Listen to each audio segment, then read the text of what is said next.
नहमदुहु व नसल्ली अला रसूलिल करीम अम्मा बाद फ़अऊज़ु बिल्लाहि मिनश शैतानिर रजीम बिस्मिल्लाहिर रहमानिर रहीम व तुइज़्ज़ु मन तशा व तुज़िल्लु मन तशा।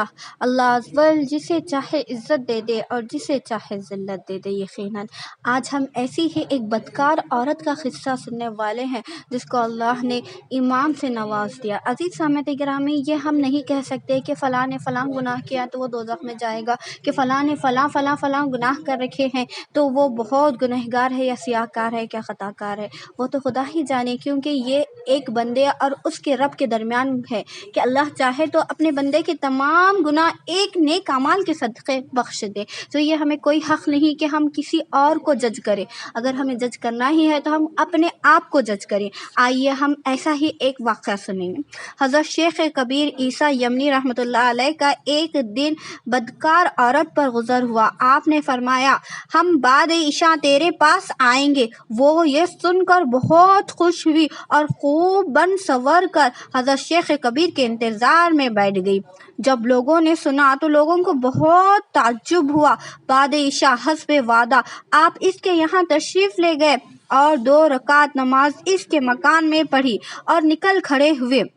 फाहिशा औरत पर इन 2 रकातों का ऐसा असर हुआ कि वो फ़ौरन उठ खड़ी हुई और आपसे कहने लगी, आप तो जा रहे हैं। हज़रत शेख कबीर ने फरमाया, मेरा मकसद हासिल हो चुका। यह सुनना ही था कि वो फाहिशा औरत ज़ारो ख़तार रोने लगी और हज़रत शेख कबीर के हाथ पर तौबा की और अपना कुल माल व असबाब इन पर निछावर कर दिया।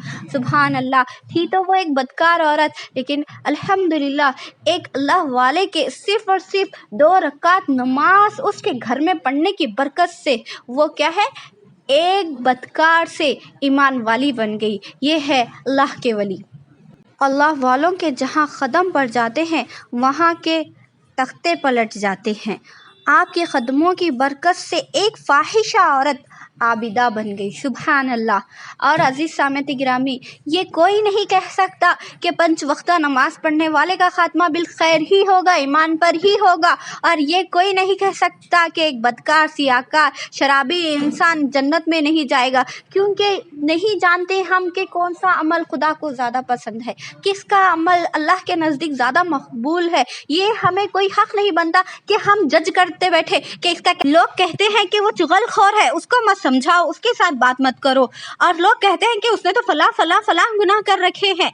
आपको किसने हक दिया कि आप अल्लाह और उसके बंदे के बीच के मामलात में बोले?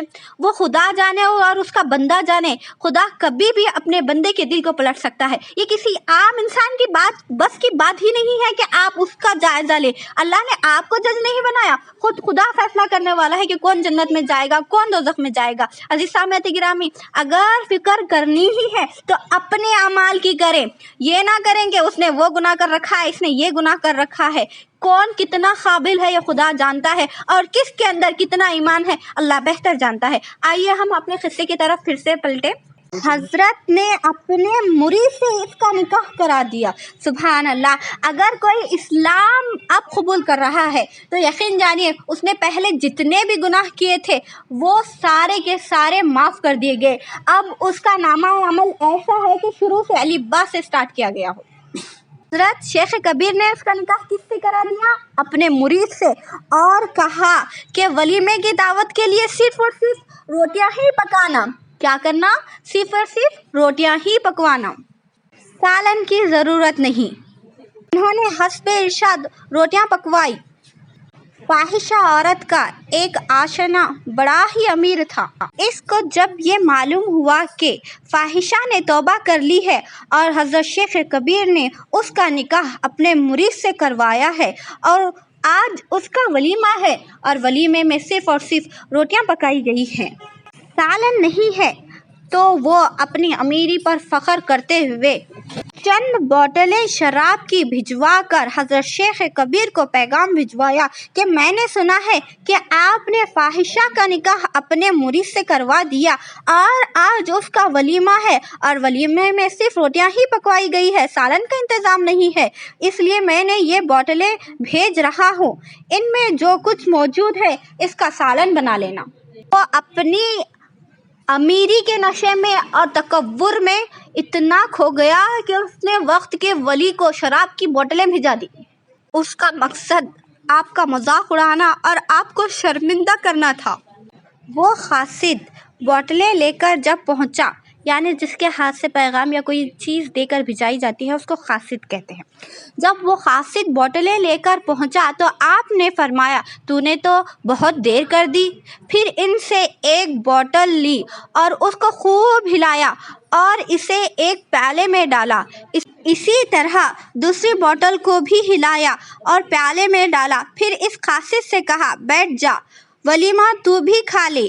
وہ قاصد کہتا ہے کہ میں نے بھی بیٹھ کر کھایا تو شراب ایک عمدہ اور لذیذ گھی بن چکی تھی۔ میں نے ایسا لذیذ گھی کبھی نہیں کھایا تھا۔ یہ سارا واقعہ میں نے اپنے آقا کو سنایا تو وہ حیران ہو گیا اور اسی وقت اٹھ کر حضرت شیخ کبیر کی خدمت میں حاضر ہو کر ان سے معافی مانگی اور توبہ کر لی۔